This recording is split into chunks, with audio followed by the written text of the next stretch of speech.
sickle. Bleeding saints and forest witches, the past unburied, the books unsealed, the old celebration returning.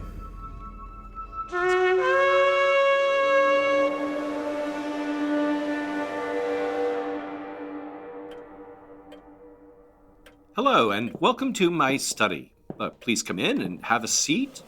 All the books surrounding you are those used to research our show, and the individual to my right here, along with managing domestic duties, serves as our reader for any passages that will be directly quoted from these sources.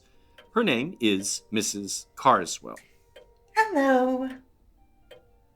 So we're back with another dark fairy tale episode this time around, and we're still trying to sort out that hole in the roof I mentioned in our last show. We had to move some things in the attic when it rained. It wasn't that bad. But bad enough, and we have no idea what sort of damage there is inside the walls yet. It wasn't just directly under the hole, which I did manage to get tarped off for all the good that will do. I thought you were going to be really upset about it all, but I guess you've had the watch to focus on. The cursed watch your mother hid in the house, yes. I wish you wouldn't say that. It's not like my mother to curse people. Well, you got really quiet when I told you about Mr. Davis. It was just upsetting news. Nothing to do with the watch. I saw the look on your face. I'm still not convinced he took it. I don't know. Mr. Davis worked as a roofer probably 20 years. It's just a little uncanny what happened. Poor man. I saw him eyeing it, too. The watch. It doesn't seem right to speak ill of the dead. To call him a thief. It's all too strange. I have him out to look at the damage one day, and 2 days later I call to get the estimate, and his daughter-in-law picks up and says he's dead. Broke his neck the day he took the watch. Even if it's true, you should be glad it's out of the house now, if you're so certain it's cursed. I'm actually more concerned about your mother hiding a cursed watch in my house than anything else. What does that say about her?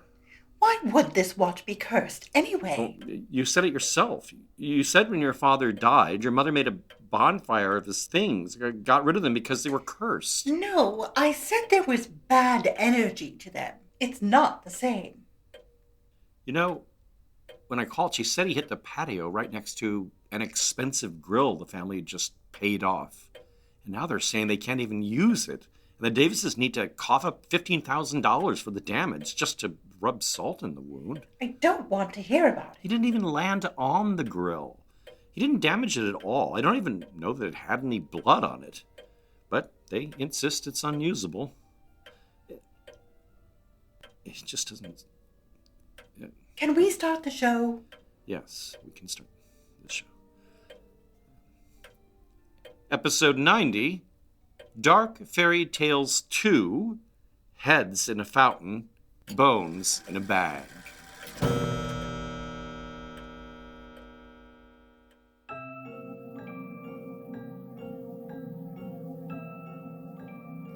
I am your host, Al Ridenauer, and this show, Bone and Sickle, examines the intertwining of horror and folklore in a historical context. I started the show as a way to further explore this area of intersection after writing my book, The Krampus and the Old Dark Christmas. I should announce that we now have t-shirts out with a lovely design, a skeletal figure entering a Gothic cathedral with a sickle, and in all sorts of style options, and there's a mug too. You can find it all on our website, boneandsickle.com, or just search Bone and Sickle on Etsy, where you can directly make your purchase. Bone and Sickle only exists thanks to the generosity of our Patreon donors, who receive monthly rewards, including short bonus episodes, and I'll have more on all that at the end of our show.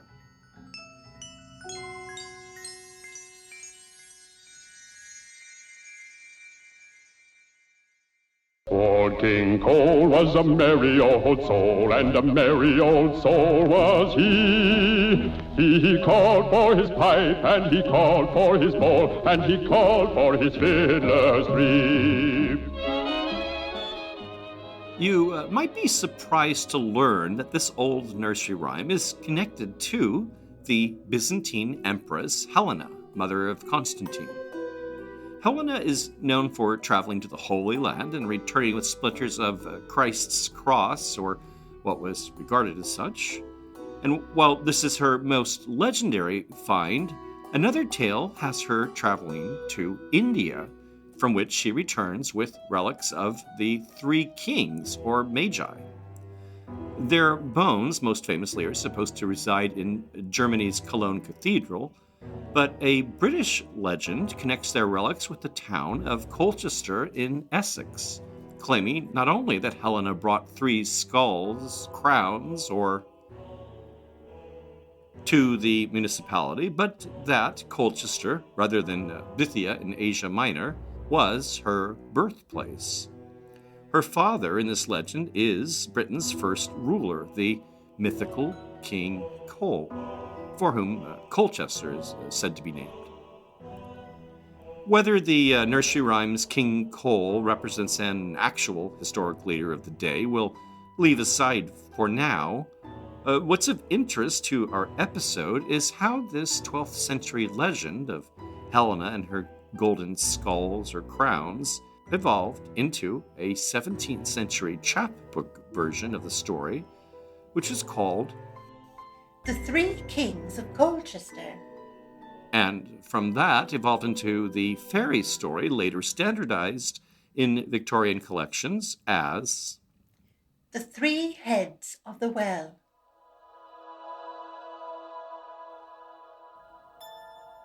While the fairy tale is set in Colchester, it doesn't refer to King Cole or Helena by name. This version we're using was collected by the folklorist Joseph Jacobs and published in his 1890 volume, English Fairy Tales. And regarding that Aarne-Thompson folktale classification system, which we mentioned in our last show, this one, as with all the stories in this episode, would be filed under Type 480, The Kind and Unkind Girls. It begins with the unnamed king, widowed and left with a 15-year-old daughter. He takes as a new wife a widow also having one daughter and great wealth, her only redeeming feature, as otherwise she's described as Old, ugly, hook-nosed and hump-backed. Her daughter also was a yellow dowdy, full of envy and ill nature, and, in short, was much of the same mold as her mother. Their scheming eventually drives the king's daughter to depart, and she's sent out into the wide world with scanty provisions provided by the stepmother, only some brown bread and hard cheese, with a bottle of beer. A very pitiful dowry for a king's daughter. And wandering through the woods one day, she encounters an old man sitting on a stone at the mouth of a cave, who said, "Good morrow, fair maiden. Whither away so fast?" "Aged father," said she, "I am going to seek my fortune." "What hast thou in thy bag and bottle?" Apologizing for the meagerness of what she can offer, she shares of it freely, and in gratitude, the old man tips her off about a magic well down the road, saying, "There is a thick, thorny hedge before you, which will appear impassable. But take this wand in your hand, strike 3 times, and say, 'Pray, hedge, let me come through,' and it will open immediately. Then, a little further, you will find a well. Sit down on the brink of it, and there will come up 3 golden heads, which will speak, 'Pray, do whatever they require. These golden heads, remember, in older stories would have been understood as three magicians' heads, that is, the heads or skulls of the biblical magi. As she draws closer to the well, one of them rises from the depths, singing a strange song. Wash me and comb me and lay me down softly and lay me on a bank to dry, that I may look pretty when somebody comes by.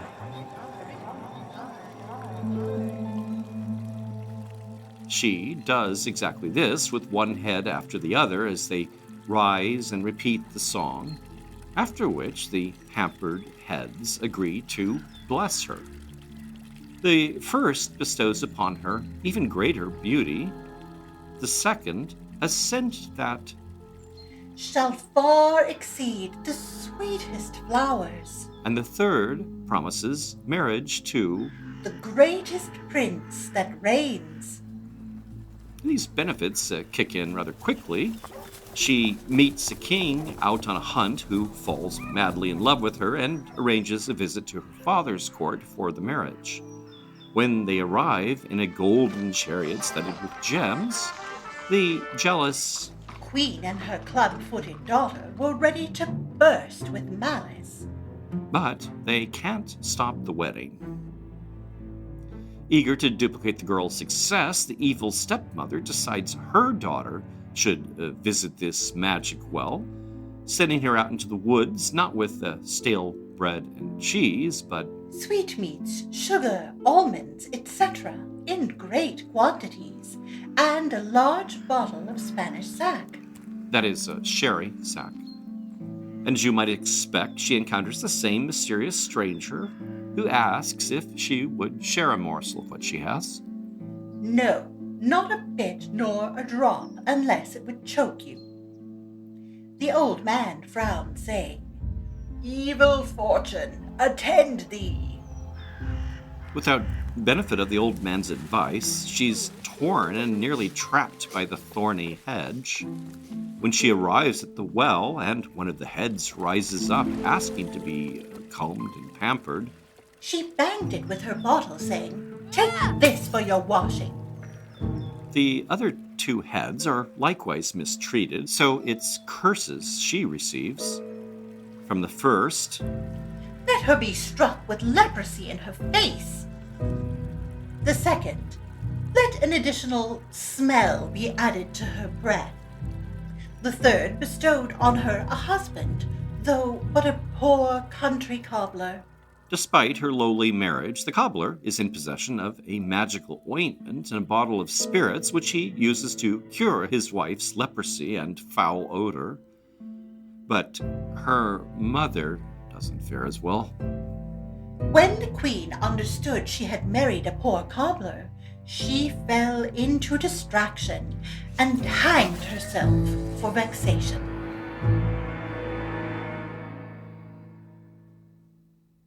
Our next story, Three Fairies, comes from Giambattista Basile's Il Pintamarrone, or The Tale of Tales, as did our Penta the Handless in the previous show. Published in the 1630s, this Neapolitan collection, as mentioned, provides the first written versions of a number of fairy tales, Cinderella, Rapunzel, and others. Three Fairies begins with a description of a widow named Caradonia, a woman of extremely envious and bitter nature. Her daughter, Granizia, is equally unpleasant, described as the quintessence of hideousness. Her hair was unkempt. She had swollen eyes, a thick, round nose, teeth full of slime, a mouth like a dogfish, a chin like a wooden shoe, a neck like a magpie, and breasts like 2 saddlebags. There's at least one more paragraph devoted to her ugliness, but you probably get the idea. Caradonia marries a wealthy and respected farmer who has an extremely beautiful and kind daughter by the name of Cecella, Naturally, the stepmother spoils her own hideous daughter while burdening Chatela with endless abuse and chores, including the unpleasant task of carrying trash to a dump in a nearby gorge. While outperforming this duty, it happens that the large basket she held slipped from her grasp and fell down the chasm. at that moment there appears A hideous sorcerer. on whose hideousness Basile lavishes a couple more paragraphs, including, in part, He had a crooked, frothing mouth, out of which protruded a pair of tusks like a wild boar's. His breast was full of bumps and covered with hair enough to stuff a mattress, and above all he was hunchbacked, round-bellied, and had thin legs and crooked feet. Chatela maintains her cool and politely asks the sorcerer, My good man, couldst thou hand me up that bucket which fell out of my hands? He invites her to come retrieve it herself. Picking her way down among the rocks, she reaches the bottom of the chasm where She found 3 fairies, each handsomer than the other. Their hair was threads of gold, and their faces like the moon in her 14th night. And that description goes on too, but you get the idea. They're beautiful. Chatela was entreated kindly by them, and they kissed and caressed her, and taking her by the hand, led her to a house under the rubbish, fit for a king to dwell in. And as soon as they reached there, they sat down upon Turkish carpets with velvet cushions thereon, and, leaning their heads toward Chatela, the fairies bade her comb their hair, and whilst she, with great gentleness, did her work, one of the fairies asked her, Beautiful child, what dost thou find on this head of mine?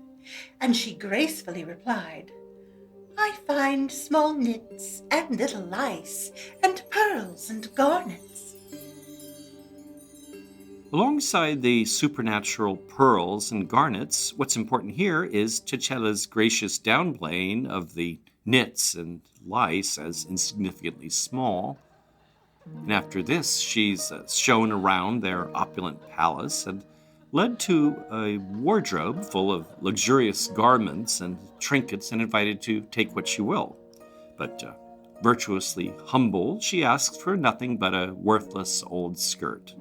And at those words the fairies embraced her and kissed her, and doffing her old raiments, they arrayed her in sumptuous robes, all trimmed with gold, and tied her hair with ribbons.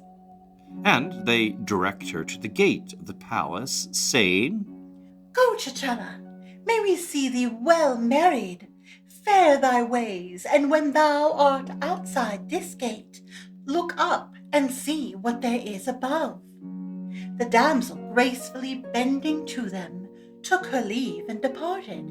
And when she came under the gate, she lifted her head, and a golden star fell upon her forehead, which was a most beautiful thing to behold, and starred like a steed, and light and gentle. She stood before her stepmother, and related all that had happened to her. As with our tale of the heads of the well, the stepmother immediately sends her daughter, Granizia, out to claim gifts like this for herself. But when she visits the fairies and combs their hair and is asked how this goes, she rudely responds, saying she's found Lice as large as beans, and nits as large as spoons. The fairies were wroth at the lack of tact and courtesy of that hideous rustic. When led into the sumptuous chambers to select a gift, she grabs up everything she can hold. They make no comment, but before she departs, one of the fairies asks, By which gate wouldst thou like to go forth, O handsome maiden? By the golden gate, or by the garden gate? And she, with a brazen face, replied, By the best that there is. But the fairies, seeing the presumption of this good-for-naught, said not a word, and sent her on her way, saying, When thou comest to the sable door, lift up thy face to heaven, and see what will come to thee. And she went forth amid the dung, and when she reached the stable door, she lifted up her face, and upon her forehead fell an ass's testicle, and with this fine gain, softly and quietly, she returned to Caradonia. The furious stepmother, for some reason, decides to punish Cecile, sending her away to tend pigs. This, however, backfires, as while she's out tending her pigs, she encounters the hunting party of Cosimo, a king who falls in love with her on the spot. When she reports her good fortune to the stepmother, telling her the royal suitor intends to visit, Caradonia placed Cecile within a cask and covered her up, designing to throw some boiling water upon her and to scald her to death. As she had forsaken the pigs, she was going to pickle her like a pig with hot water.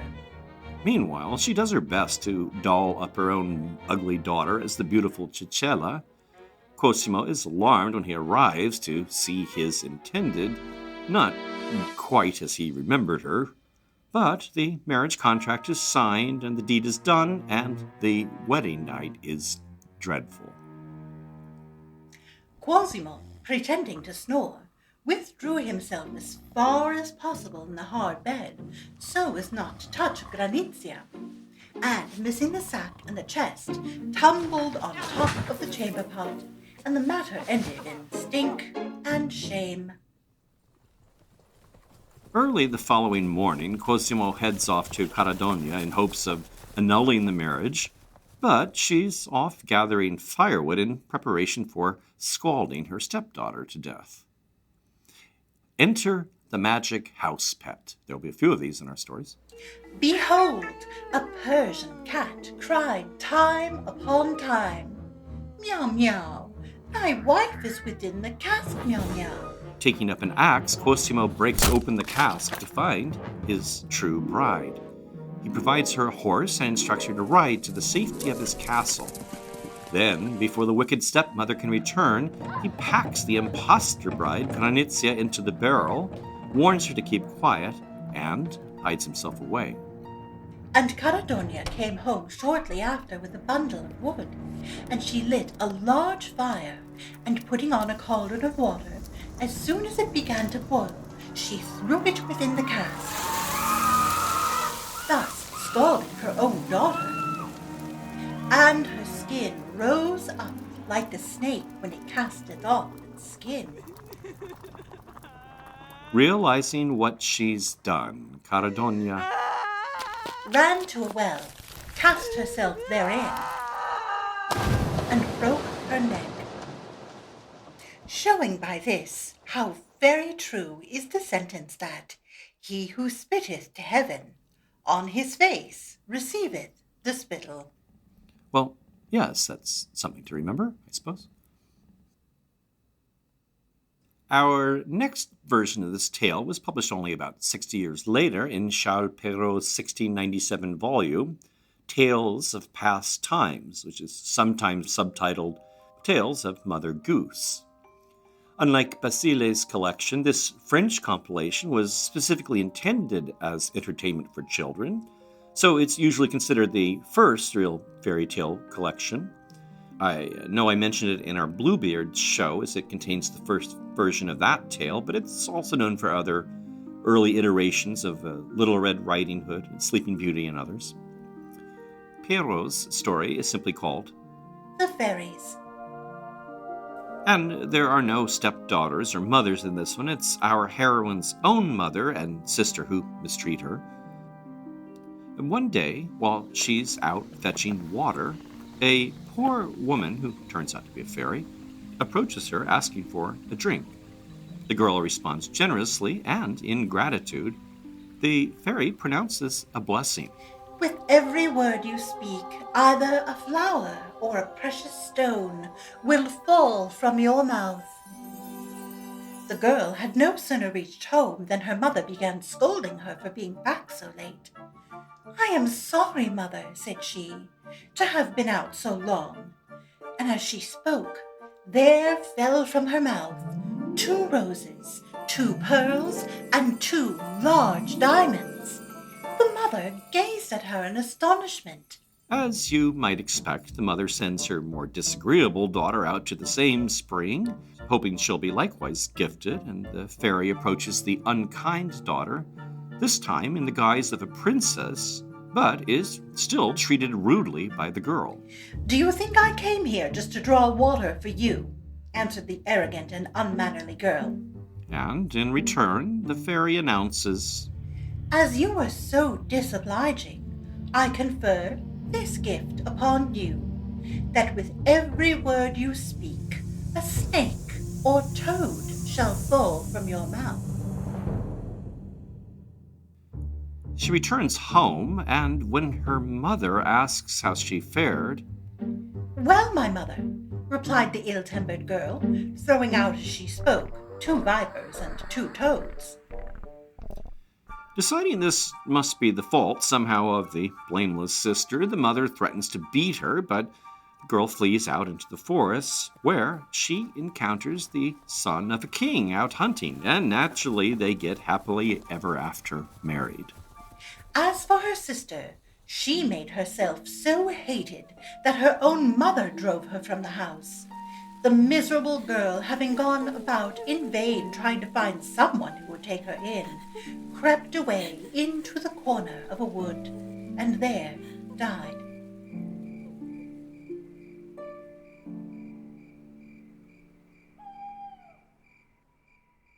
Frau Holle, die schüttelt ihre Betten aus, fällt blütenweißer Schnee heraus, so viele Flöckchen, ohne Zahl, so viele Flöckchen, auf einmal, Frau Holle, du schüttle Fleiß. Sounds a bit Christmassy, right? Well, perhaps not literally a Christmas number. This German song, Frau Holle, is about winter, or how the folkloric mother Holle creates snow by shaking feathers out of her feather bed. While producing snow is a bit unusual, the rest would be a normal bit of housekeeping in Germany, shaking and hanging feather-stuffed comforters out a window to fluff and air them.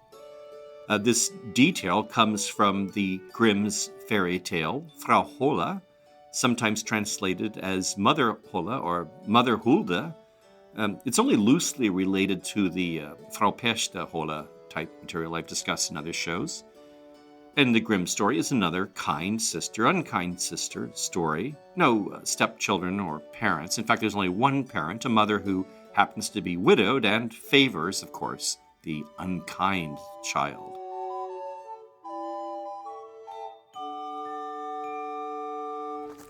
As in Perrault's The Fairies, the kind sister is sent to fetch water and ends up not in an enchanted chasm, but falls into an enchanted well.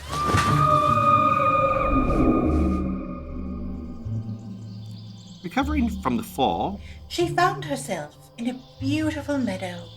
The sun was shining, and there were thousands of flowers. She walked along and soon came to an oven full of bread. The bread called out, "Take me out or I'll burn. I've been thoroughly baked for a long time." she obliges the oven and then comes to an overburdened apple tree, demanding to be relieved of some of its heavy fruit, which she picks. Finally, she came to a small house. An old woman was peering out from inside. She had very large teeth, which frightened the girl, and she wanted to run away. Though usually appearing as a kindly old grandmother in more contemporary children's illustrations, this detail reminds us that Frau Holle can be a frightening punisher of bad behavior also. The old woman called out to her, "Don't be afraid, my dear child. Stay here with me, and if you do my housework in an orderly fashion, it will go well with you. Only you must take care to make my bed and shake it until the feathers fly. Then it will snow in the world. The kind sister becomes Hola's servant, which is initially preferable to slaving away for her own hateful mother. But at length she still grows homesick. Pleased with her industrious service, Hola agrees to send her off and took her by the hand and led her to a large gate. The gate was open, and while the girl was standing under it, an immense rain of gold fell. And all the gold stuck to her so that she was completely covered with it. With that, the gate was closed, and the girl found herself above in the world. She went home to her mother, and because she arrived all covered with gold, she was well received. And, of course, now we have the wicked mother pushing her preferred daughter to go out and get herself glazed in magic gold. But the uncharitable child refuses help to the oven and the apple tree and makes a lazy servant to Hola and is soon dismissed. Frau Holla led her, too, to the gate. She stood beneath it, but instead of gold, a large kettle full of pitch spilled over her. "That is the reward for your services," said Frau Holla, and closed the gate. Then the lazy girl returned home, entirely covered with pitch, and it would not come off as long as she lived. Pitch, by the way, is related to tar. It's a black resin used for waterproofing, so yes, that would not be pleasant.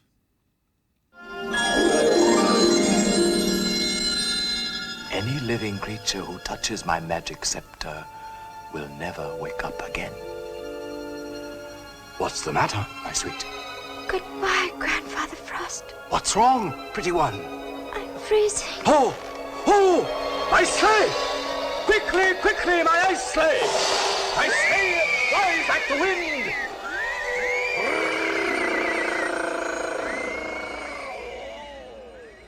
The clip is from an English-dubbed version of the 1964 Soviet folklore film Moroska, or Father Frost, by the preeminent Russian fairy tale director Alexander Rul, whom I've mentioned in our episode on Baba Yaga, who is also in the film. Father Frost, or Grandfather Frost, said Moros, is an ancient pagan East Slav winter spirit, sometimes called the Russian Santa Claus, as he was promoted by the Soviets as a holiday embodiment unrelated to the church. His other name, Moroska, literally Frosty, is not only the title of the 1964 film, but of a fairy tale upon which the film is loosely based, a tale of type 480, Kind and Unkind Girls. Unlike the film or holiday images of a majestically robed grandfatherly figure, the Moroska described in the story has a more gnome-like quality. We'll be using a version of the tale translated by R. Nisbet Bain for his 1893 book, Russian Fairy Tales. This story is another one in which the kind heroine has a wicked stepmother and a spoiled, unkind stepsister. Eventually, the stepmother demands her husband solve the rivalry between the stepsisters by abandoning his own child in the bare fields to the bitter, biting frost. The old man began to lament and weep, but for all that, he put his daughter in the sledge. He would have liked to cover her with the horsecloth, but even then he dared not do. So he took the homeless one into the bare fields, threw her on a heap of snow, crossed himself, and hastened home as fast as possible, that his eyes might not see his daughter's death. After some time spent praying and shivering, the poor girl hears something. All at once she heard something. Moroska was crackling in a fir tree not far off, and he leaped from fir to fir and snapped his fingers. And look, now he has come to that fir beneath which the girl was sitting, and he snapped his fingers and leaped up and down, and looked at the pretty girl. Maiden, maiden, 'tis I, Moros, Ruby Nose. Welcome, Moros. God must have sent thee to my poor sinful soul. Art thou warm, maiden? Warm, warm, dear little father. The exchange repeats as Moroska tests how selflessly the girl bears her situation. And, once satisfied, He had compassion on the girl. He wrapped her in furs, warmed her with warm coverings, and brought her a coffer, high and heavy, full of bridal garments, and gave her a robe all garnished with gold and silver. Meanwhile, back home, the wicked stepmother has begun preparing a funeral feast for the girl, assuming she's by now succumbed to the cold. And she's already imagining the dead girl's suitors now marrying her own unpleasant daughter. But we have another magic house pet. The little dog under the table said, "Bow wow! The old man's daughter is going about in gold and silver, but the old woman's daughter no wooers will look at." As the woman's beating the dog, the father arrives, pushing through the doorway an immense chest filled with gifts from Moroska. Behind it walked the stepdaughter in gold and silver, glittering like the sun. Naturally, the wicked stepmother wants to send out her own daughter to claim treasures like this for herself, so she orders her husband to deposit her in the same place in the woods. But when Moroska arrives with the same testing queries, asking how she fares, she snarls. "Be off with you," replied the old woman's daughter. "Or are you blind not to see that my arms and legs are quite benumbed with cold?" The impertinent response doesn't sit well with Moroska, who freezes the brat to death.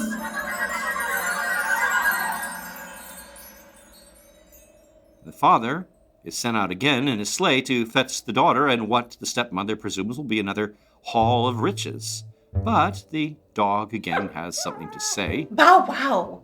The wooers will wed the old man's daughter, but they'll bring home nothing of the old woman's daughter but a sack of bones." The dog is beaten, the sleigh returns, and rather than a sumptuously clad daughter, the stepmother embraced a cold corpse and began to howl and cry. Lesson being, if a dog can actually speak, it's probably saying something worth listening to.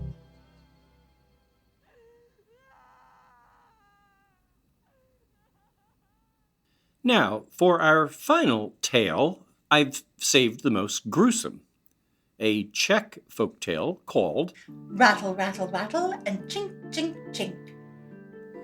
It's from a 1919 collection by Parker Fillmore called Czechoslovak Fairy Tales.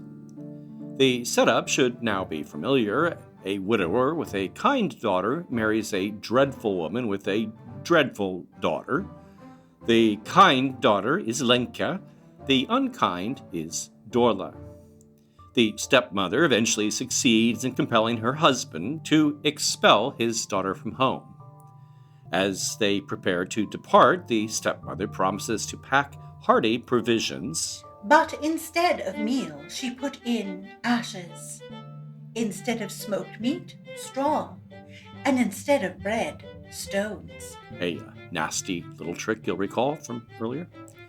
The father then departs with his daughter, but he had no place to take her, and he hardly knew what to do. He led her off into the mountains, where he built for her a little 2-room hut. After some time, an old beggar with a long beard comes upon the girl, greeting her kindly and asking, "Will you be so kind as to wash my face and give me a bite of supper?"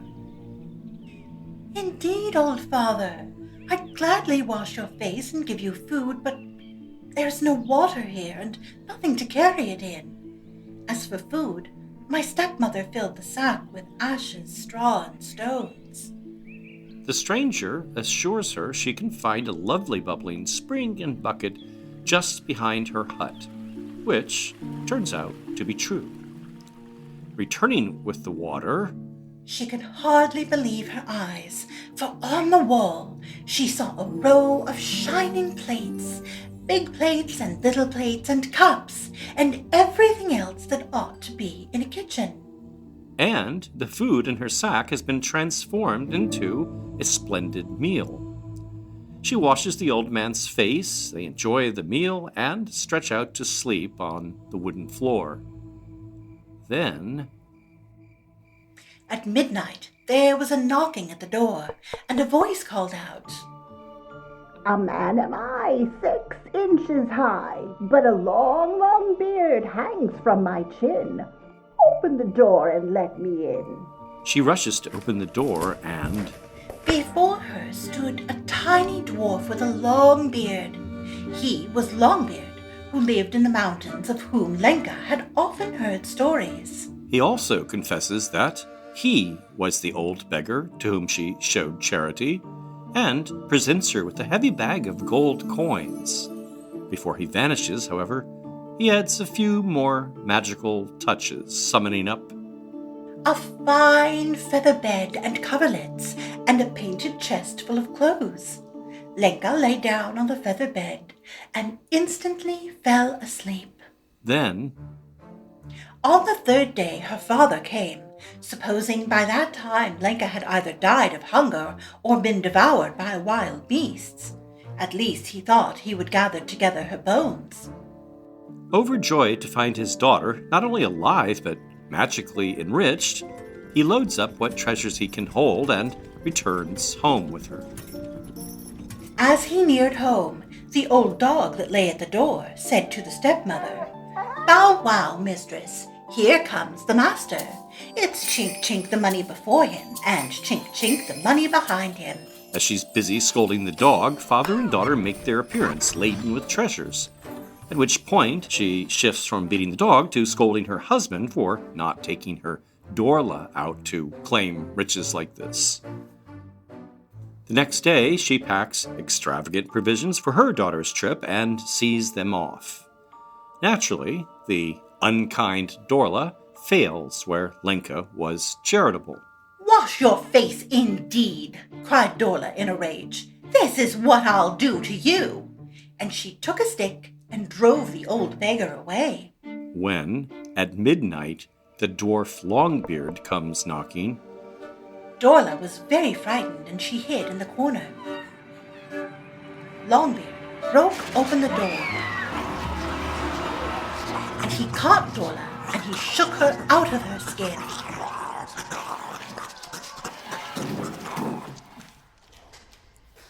Longbeard left her bones in a heap on the floor, and he hung her skin on the nail at the back of the door.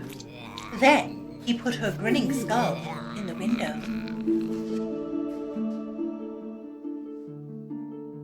3 days later, Dorla's mother gave her husband a brand new tablecloth and said, "Go now and see how my Dorla is getting on.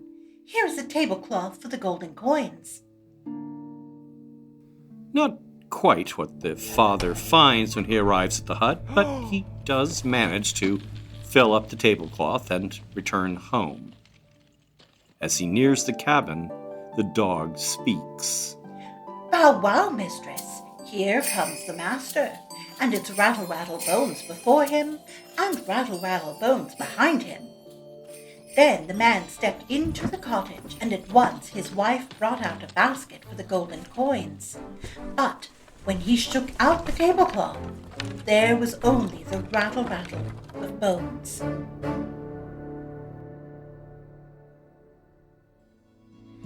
Please come, say how do.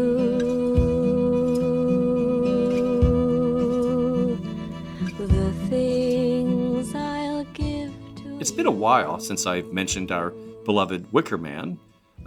Willow's song, which you're hearing, was sung as part of a witchy seduction scene in the 1973 film, and it happens to be related to the story with which we opened. The Three Heads of the Well. Soundtrack composer and lyricist Paul Giovanni admitted that he borrowed a line or two from George Peele's Elizabethan play, The Old Wives' Tale. Peele's production is a comic hodgepodge of songs and spells and fairy stories, including a scene in which a character comes upon a well from which one of three heads rises up singing.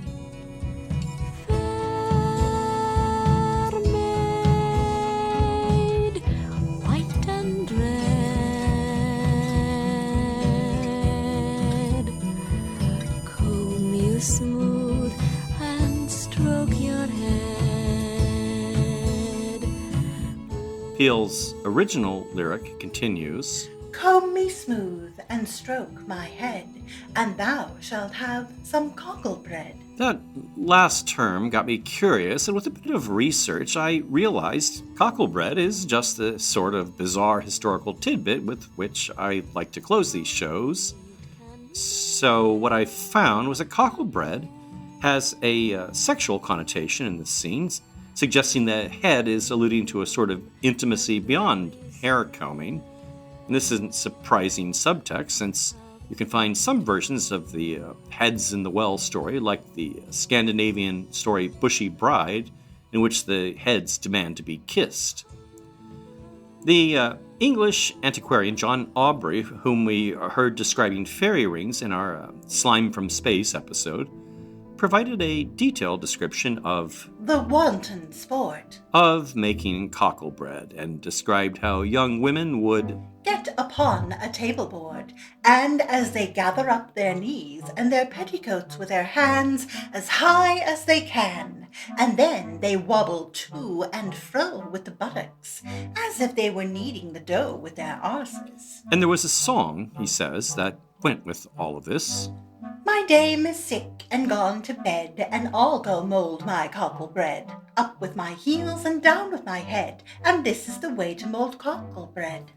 The goal of all this, he explains, would be the creation of bread that served as an aphrodisiac presented to a desired partner or a husband needing encouragement. The history goes quite a bit further back to at least the year 1025, as evidenced by a passage in the book Decretum, published by Burchard of Worms in that year. Burchard was a German author of canon law, one who provided numerous clues regarding devotions paid to Hola or Persta, which he described for the purpose of assigning appropriate acts of penance. Not related to Persta, but considered equally witchy, he suggests his priests ask females making their confession, Have you done what some women are accustomed to do? They lie face down on the ground, uncover their buttocks, and tell someone to make bread on their naked buttocks. When they have cooked it, they give it to their husbands to eat. And somehow the ritual seems to have been preserved, shorn of its erotic connotations, thankfully, in a form of children's game. In 1895, the Journal of the Folklore Society reported on a game in which children squat on their haunches and rock back and forth, singing, My granny is sick and now is dead, and we'll go mould some cocklety bread. Up with the heels and down with the head, and that's the way to make cocklety bread. Well, that sounds simple enough. Do let me know if you happen to try it.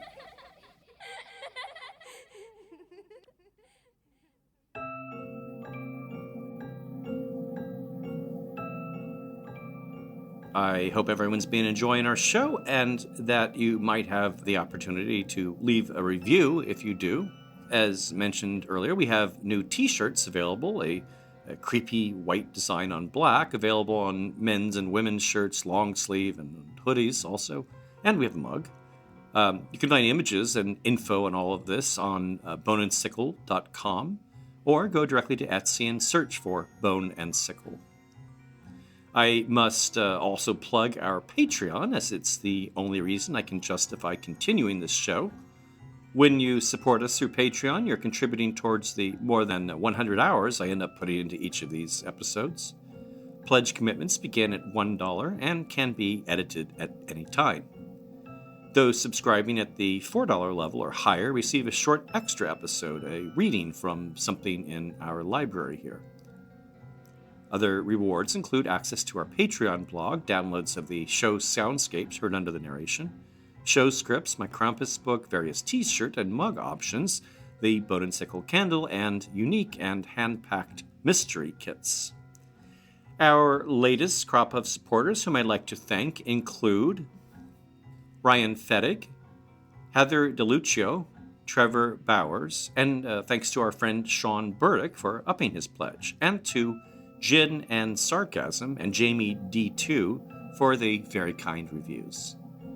Bone and Sickle is written and produced by me, Al Ridenour. Mrs. Carswell is played by Sarah Chavez, whose projects and writing related to death and culture you can track at sarah-chavez.com. Thanks so much for listening.